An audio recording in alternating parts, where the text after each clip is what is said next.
Bueno, volvemos. Intenso el programa, es como todo muy rápido. A mí me fascina, me fascina.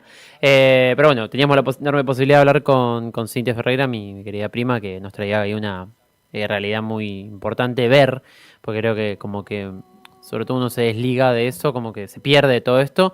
Y tenemos otra hermosa posibilidad de charla ahora con Miriam Rosales, mi suegra, la cual nos va a traer un poco de mirada de la parte de psicopedagogía y de docencia en especial.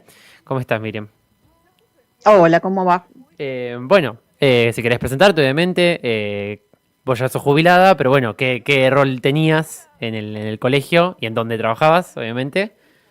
Bueno, mi título es psicopedagoga. Trabajé el 80% de mi antigüedad en escuelas especiales, desde el lugar. No te estoy escuchando yo, ¿eh?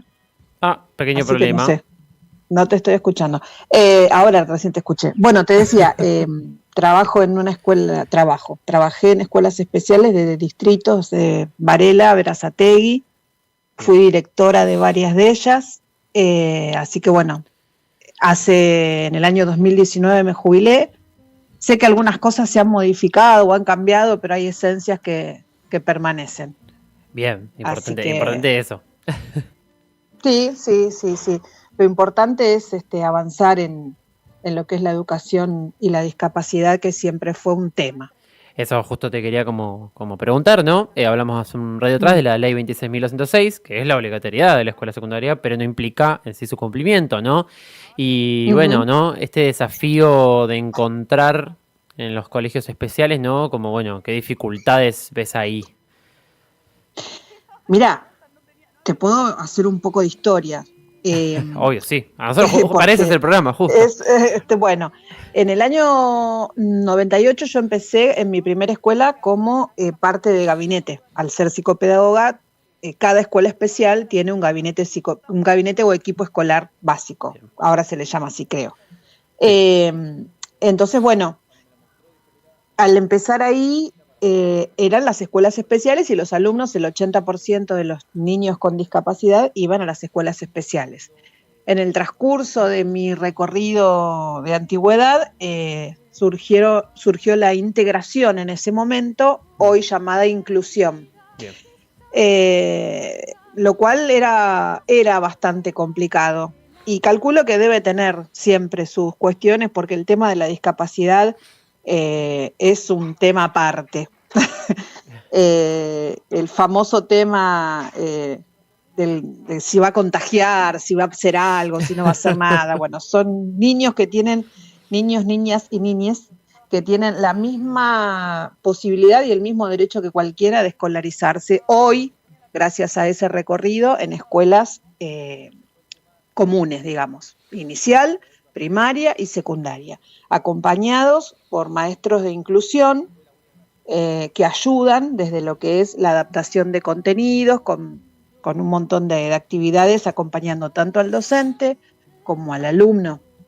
Pero bueno, no es fácil, No, no. no es fácil. Eh, Porque hay muchas cosas en el medio, hay modalidades. En su momento, cuando yo trabajaba, la dirección eran direcciones: dirección de escuela primaria, dirección de secundaria, dirección de especial, dirección de inicial.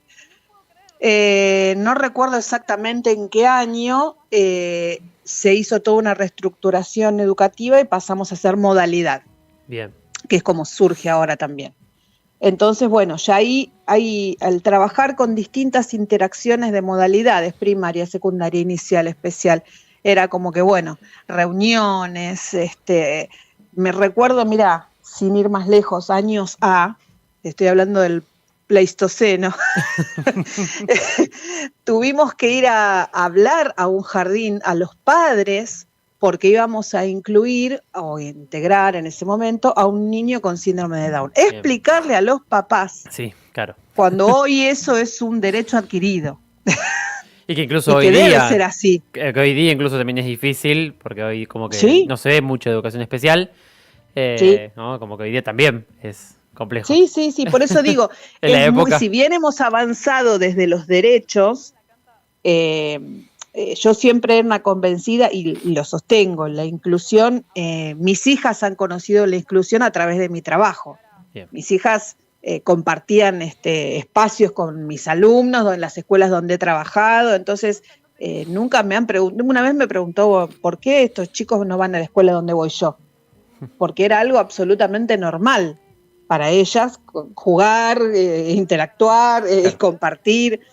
Pero bueno, no todos tenemos la cabeza abierta, no todos tenemos esta posibilidad y no todos tenemos, no sé si sería esto de no discriminar, ¿no? Porque somos una sociedad bastante discriminadora en general.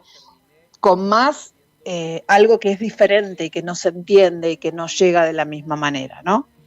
Pero bueno, que calculo que es hoy mismo, más allá de que hay un derecho instalado y gracias a Dios que se puede cumplir, cuesta mucho. Y si en la escuela donde vos querés incluir a tu hijo, hije, alumno, alumne, no se da por una cuestión de ideología, yo soy una convencida de que ahí no es.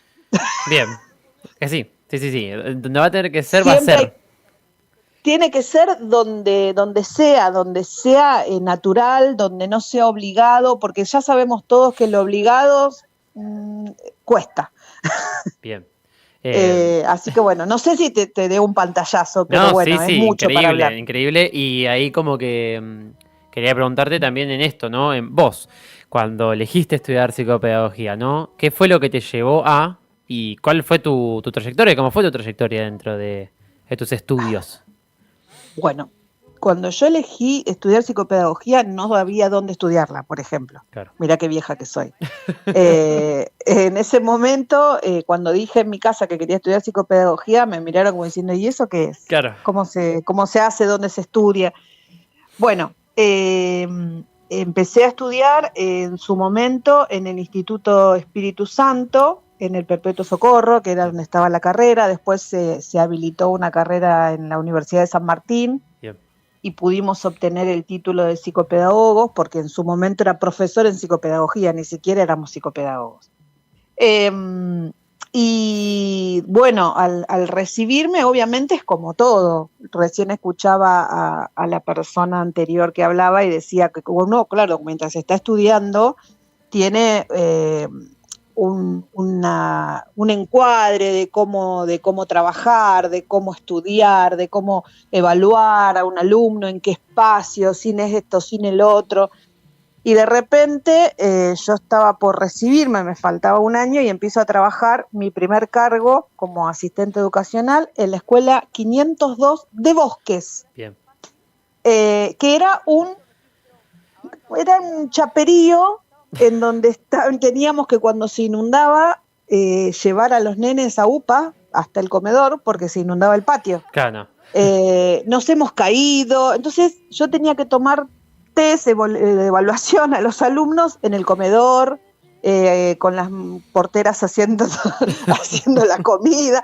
Entonces, bueno, uno cuando empieza a trabajar, empieza a entender desde lo que es la adaptación al espacio, la adaptación a lo social, la adaptación a la familia, porque vos tenías una familia idílica en los libros, pero cuando ibas a hablar con una mamá o con un papá, no era ese mamá y ese papá que te decía en el libro, tenías que adaptar, siempre el adaptar. Y yo creo que esa es la clave de cuando uno sale con toda la idea, la cabeza llena de conceptos, de ideas, de conocimientos, de un montón de cosas, y llegás a un lugar y decís, bueno, ¿y ahora cómo meto todo esto acá? Y la escuela pública es un gran aprendizaje. Bien. Es aprender a adaptarse.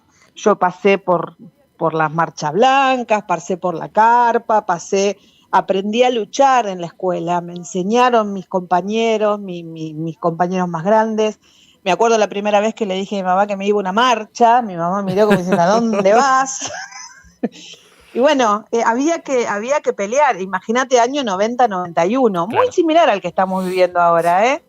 Muy similar. Desgraciadamente, la Desgraciadamente. historia no, nos vuelve a acomodar. La historia se repite. Entonces, bueno, la lucha estaba ahí.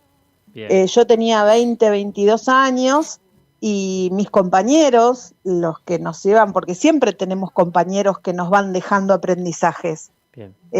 Yo aprendí a ser directora por mi primer directora, yo aprendí a ser asistente educacional por un asistente educacional que me gustó. O sea, siempre uno copia modelos que te enseñaron, que te sirvieron, y eso también lo da la escuela pública.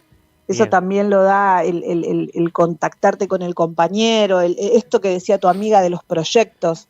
Yo creo que si no hubiera sido por el compromiso del trabajo en la escuela 502 o en cualquier escuela, en donde carecíamos de muchas cosas, pero había un grupo de trabajo. Bien. Y eso es fundamental. Quería, preguntarte justo, vos mencionabas los otros colegios, ¿no? Y quería preguntarte qué desafío te encontrabas como directora, ¿no? En la institución, que claramente plantea como otra cuestión, además de ser docente. Y los casos en las direcciones, yo tuve la suerte de transitar las direcciones en la época del kirchnerismo, en donde teníamos posibilidad a través de proyectos y de programas.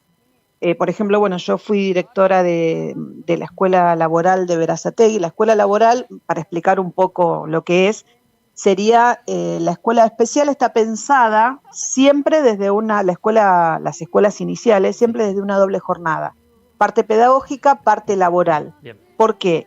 Porque sabíamos que en lo laboral era donde estaba el fuerte muchas veces de nuestros alumnos. Entonces se trabajaba lo laboral y al salir de las escuelas primarias especiales, estaban las escuelas laborales en donde se trabajaban en talleres. Bien. Bueno, desde ahí lo que se busca es tratar de que ese alumno tenga dentro de la escuela las herramientas, materiales y actividades lo más similar a la afuera como para poder tener una salida laboral. Qué sé yo, pasantías, proyectos desde afuera. Y fue todo un desafío trabajar desde la dirección con todo esto porque era todo nuevo, poder equipar escuelas con herramientas nuevas, gracias a los proyectos de plan de mejoras que se llamaba en ese momento. Y era toda una alegría cuando podíamos ir a comprar para un taller de costura todas las máquinas nuevas, pero nuevas.